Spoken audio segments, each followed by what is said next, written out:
Hamas से Israel पर 50 साल का सबसे बड़ा हमला किया है। ऐसा हमला जिसे इजराइल की खुफिया एजेंसी मोसाद भी नहीं जान पाई। इजराइल का मानना है कि हमास के इस सबसे बड़े हमले को अंजाम देने के पीछे मोहम्मद दाइफ का माइंड है। इजराइल ने मोहम्मद दाइफ को नया ओसामा बिन लादेन कहा है। इजराइल और हमास के बीच खूनी संघर्ष जारी है। फिलिस्तीन के आतंकी संगठन हमास ने इजराइल पर 50 साल के इतिहास में सबसे बड़ा आतंकी हमला किया है। इजराइल के इस हमले में 900 से ज्यादा इजरायली मारे गए। वहीं दोनों ओर के 1600 लोगों की जान चली गई है। हमास ने कई इजरायलियों को बंधक भी बना लिया है। इस ताज़ा जंग में बड़ी संख्या में विदेशी नागरिक भी मारे गए हैं। इजराइल का मानना है कि हमास के इस सबसे बड़े हमले को अंजाम देने के पीछे मोहम्मद दाइफ का माइंड है। इजराइल ने मोहम्मद दाइफ को नया ओसामा बिन लादेन कहा है।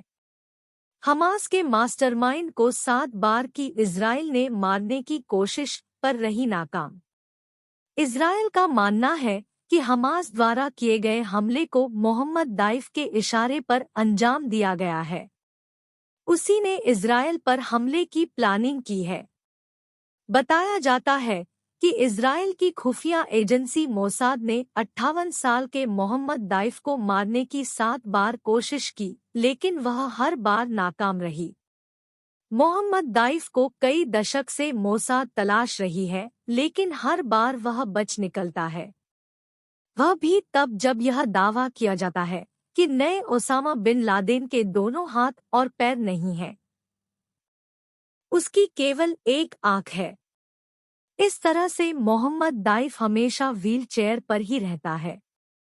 हर बार मोसाद के हाथों से कैसे बच जाता है मोहम्मद दाइफ? द सन की रिपोर्ट के मुताबिक मोहम्मद दाइफ गाजा में बनी भूमिगत सुरंगों के नेटवर्क में ही हमेशा रहता है। इन्हीं सुरंगों की वजह से मोहम्मद दाइफ हर बार मोसाद के हाथों बच जाता है।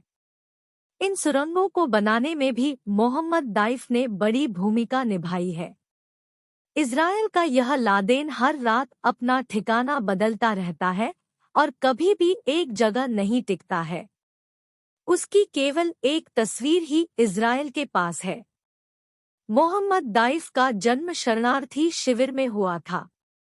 उसने अपना नाम भी दाइफ कर लिया, जिसका अरबी मतलब होता है अतिथि। दाइफ नाम रखना यह दर्शाता है कि वह हर बार अपनी लोकेशन बदलता रहता है।